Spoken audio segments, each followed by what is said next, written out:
Hi, I'm Todd Shelton. And I'm Luke Jones. And you're with Dev Workshop Programming.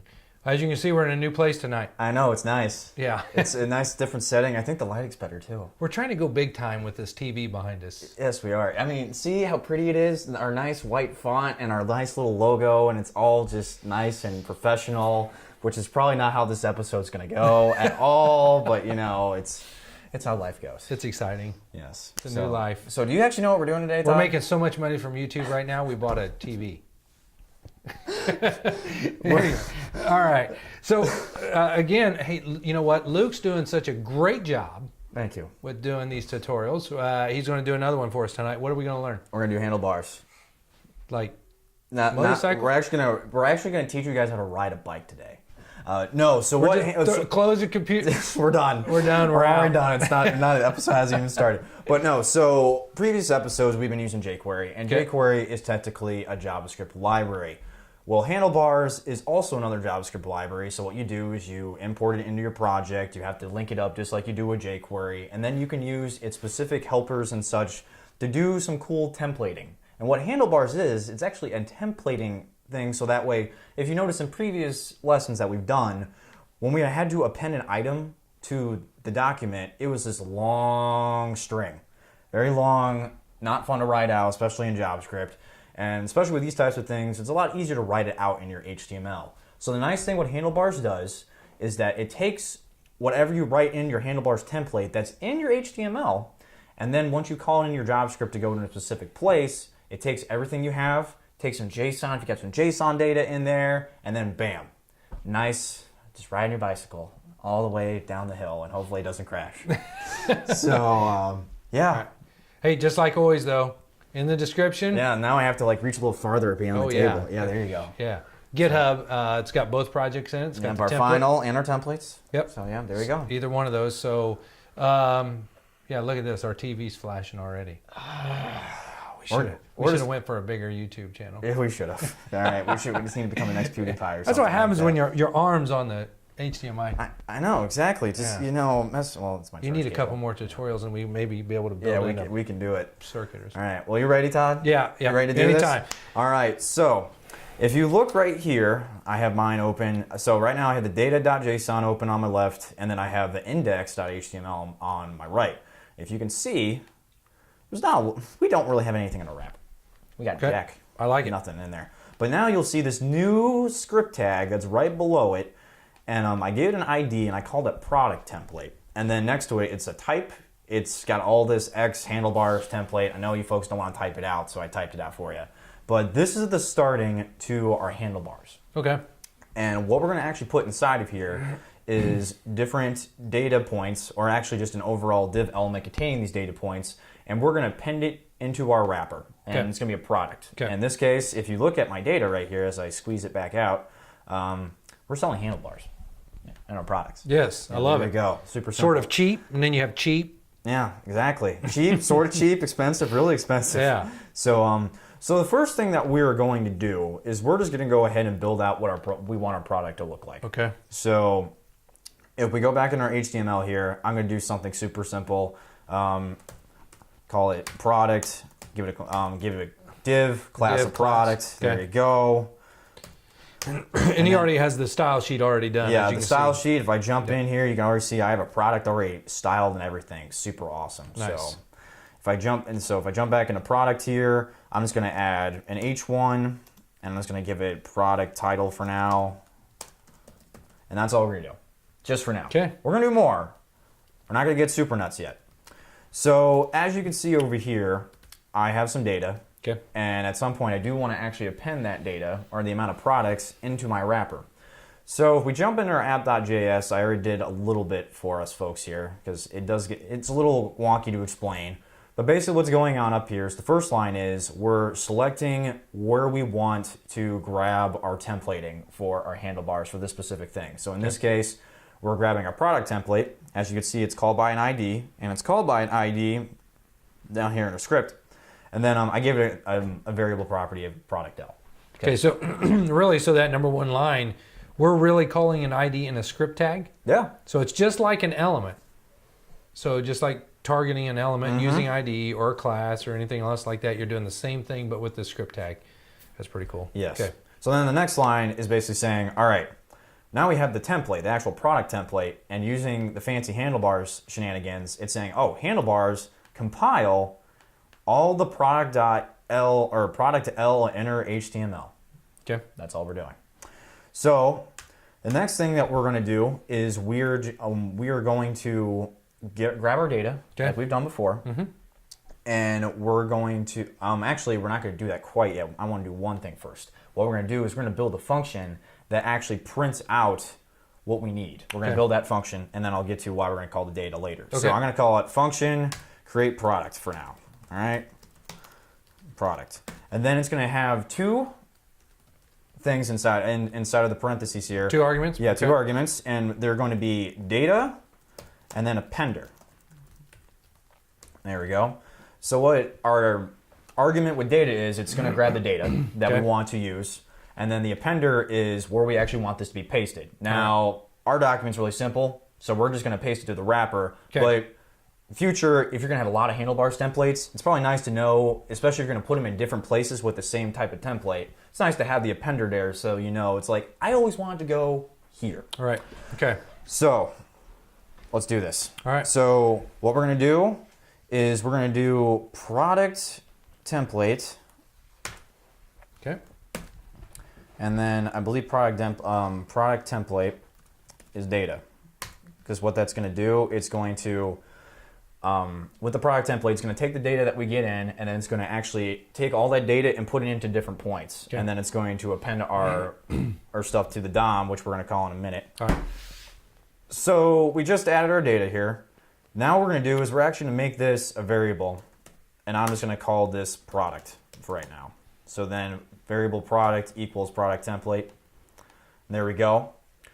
So now what we want to do is we want to append our product to our appender. Okay. So right underneath it, we're going to do appender dot append, and then our product, just like this. Okay.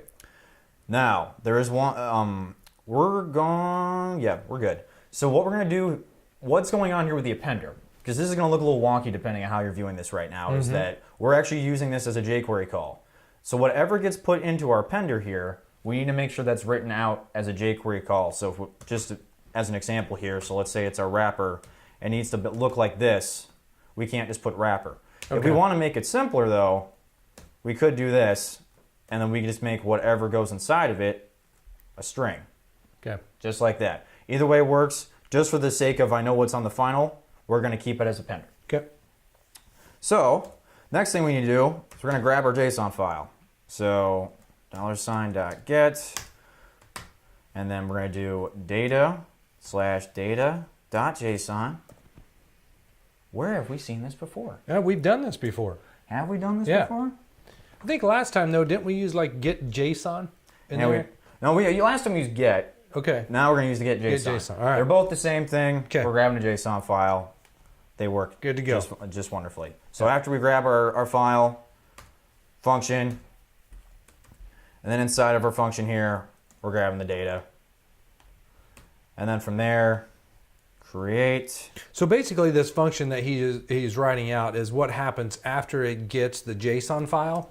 And as you're watching him type there, that data now becomes the data of the JSON file itself. So this is kind of a success function inside of there. So as it gets it, it brings it back. All right, so I got this, I got the data. Now this is gonna look super pretty right now, but once we run this, I'm gonna go ahead and open up in Chrome. You can see we have a product. Okay. It doesn't have any data that we have from our JSON file in there, but we got a product in there. Okay. So that's all we need so far. All right. So now what we wanna do is that since we know we're grabbing the data, let's start putting some data properties inside of this bad boy. Okay. So if we pull up our data.json file, right now I got 4 different things. So I have a name, a price, a maker, and then obviously the ID. And if you remember from our last lesson, we'll use the IDs to identify, oh, this individual product has an individual ID of this, that ordeal. Yep. So since I have product title here, I'm just gonna give this, now using handlebars shenanigans, 2 handlebars, and then we're gonna do name. Okay. Just like that. Okay. So if I go jump back in to, actually, there's one more thing that I would like to do as well. We're going to use an each property. Okay. So on the outside here, each, actually no, outside of the product. Yeah, I was going to say. Yeah, that would have been bad. Would have gotten errors, and that would have just been funsies. Yeah. So what each is going to do is that it's going to run through all the objects within a specific parameter that we're calling. Okay. In this case, we're going to use this because we're just calling each objects within this array. Okay. Now, let's say if we were calling a specific object and calling a specific objects array, we have to get a little bit more specific. Like, let's say it was like, I don't know, tags. Like each product has tags. We would call this tags. But in this case, we're just going to use this. Okay. So if everything goes as planned, I believe I wrote everything out correctly. I'm going to jump back over. There you go. So as you can see, we got our names of each of those objects that we have in there, and then there's 4 of them instead of just 1. Right. Super cool. Now, some of these, the curly braces that we have, the double curly braces, almost look like, well, no, not almost, they are, the data binding that's used within Angular. So if you've ever used Angular at all, it looks very similar to yes, it uses the same type of templating way to import that data. Right. So, now, we got 2 options, Todd. Which one do you want to do first? You know what? I like option 2. What? You don't even know what option 2 is yet. Oh, I'm sorry. Let's go. Whatever option you want. So the first thing we can do is we can mess with if else. Okay. And the handlebars template, or we can do register helpers. Which one do you want to do? Let's do if else. Okay. So what we're gonna do is inside of our data, each one of the objects, I'm gonna do something that's like stock. All right? And then next to certain ones, I'm gonna put false. Other ones, I'm going to put true. Okay.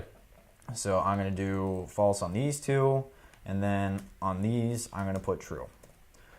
Now what's going to happen is, once I put this inside of my template, we're going to put it basically like an if-else statement in the handlebars template here, and depending on when it reads those, it will do different things.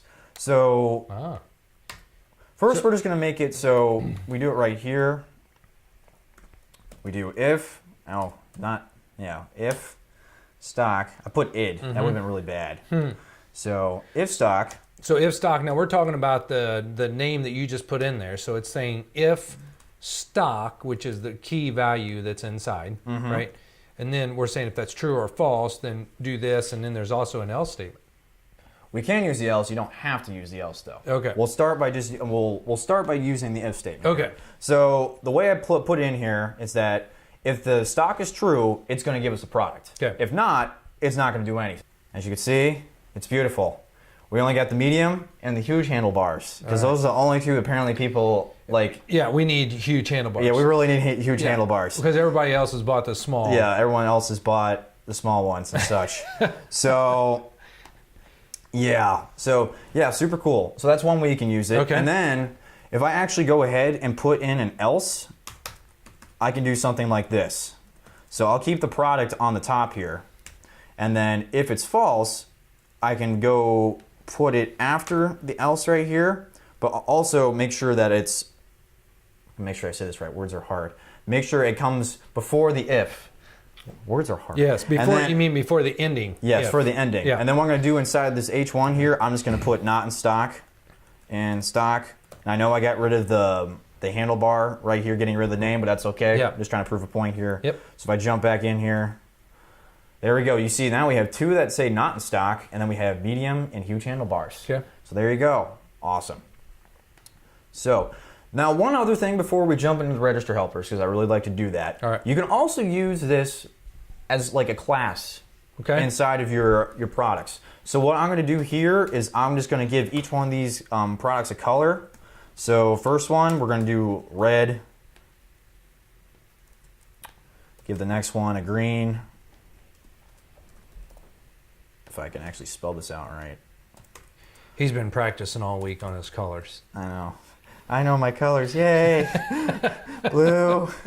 So I made the last 2 blue because I don't want to type anything else out. Yeah. So there we go. So then all I'm going to do is that on the product here, I'm going to do our handlebar call. All right. And I'm going to just do color. Okay. Just like I spelled it in my data. Do it on both of them. And then in my style sheet, I'm just going to call each one of those colors. So red is going to have a background color of red. I almost put Rebecca purple. Green is going to be background color of green. And then the last but not least, also my favorite color, background color of blue. So that's really kind of cool how you're using the type to style. Yeah. Right. So you can actually use that handlebar, what he added in the JSON, just like what we did last week in the last tutorial, bringing up how to use JSON to style your pages. Yeah. So you're doing the same thing here. Pretty much. Yeah. So that's pretty cool. So if I jump back in here, magical colors. Yes. They're all different colors now. So super sweet. Yep. So last thing we'll talk about today. Do it. Register helpers. I like it. So handlebars is nice, in which, so as you can see, we have the each, the if. There's a bunch of other different types of helpers that handlebars has built in, so it helps you template a little better. Okay. But sometimes they don't have everything directly inside of the library. But what they did though, they allowed you to build your own helpers in your JavaScript. And all you have to do is call them in your templating once you build them. Okay. So we're going to do something really simple. Is we're just going to make it so it takes a number, adds it to another number, and outputs a number. Okay. So we're going to go ahead and start. I'm going to do this right underneath my function here. We're going to do handlebars and then register. Now this register helper is part of the handlebars library that you brought in. So that's not a method he's making up. No. Yeah, this is inside. Unlike everything else I do here, I actually did not make this up. So since we're actually calculating two numbers, I'm going to call this helper calc. Okay. And then I'm going to give it a function. And then its two arguments are going to be what is required when we output this to our template. Okay. And our two elements are just going to be value 1, and then not plus, val 2. There we go. I'm going to make sure I spelled it right because, oh, there we go. Forgot a space. That's what happens when you small screens. But anyway, so what we're going to do with this, we want to return the new value. Okay. So with that, we're going to write return, and then we're going to do val1 argument plus val2. There we go. And that's it. So what this is going to do is that once we template this out, it's going to take, once we call calc, it's going to say, oh, what's value 1 plus value 2? A number. Yeah. It's actually giving us a real number. Okay. But what we first need to do is, as you can see in our data, we don't really have a number. We technically do. We have an ID. Right. So we're going to cheat and use our ID. Okay. So if we go, I'm just going to do like an H2, so it's a little smaller underneath both of our products here. All right. And then by calling calc, and all I have to do is just call calc. I don't have to do any hashtags, I don't have to do anything else. But then what I have to do inside of there, I just got to say like a number. So let's say 2, and then I can just say ID. Because it already knows that, oh, by templating, I just need that ID. And I was going to copy that line, paste it here. So if everything goes as planned, everything's right, there we go. Now granted, I know because of the ones that have more text on them, pushes down, Right. but we have a number. Yeah. It's kind of cool. Yeah. So like we have 0 plus 2 is 2, 1 plus 2 is 3. Right. Math, basic math. There you go. 2 plus 2 is 4. I love basic math. I know, it's great. It's the only way I work. So if you're not understanding how this is actually getting the numbers, it's kind of treating it like an array and then an index value. Is that correct? Yes. So basically, count being 0, start at the index value. So you have a 0, and then you have 2, and then the next index value is 1, and plus 2, and so forth and so forth. So in his case, you could have put a 3 there, and it would have just been 3 plus 1 Yeah. plus, yeah. So just understand that that was really just an index value of that. Okay. That's it. That's all I got. I think that's a great tutorial. I know, it's fun. The thing I really like the most about Handlebars is like with the community, and they know there's a lot of different things. One of the things I really like to use with Register Helper is compare, because with the templating, it doesn't have a direct equals this value thing sometimes. So with compare, there's a lot of different things, and with compare, you can say like if Jack equals Jill or something like that. I don't know, something crazy like that. It works. Super awesome. So.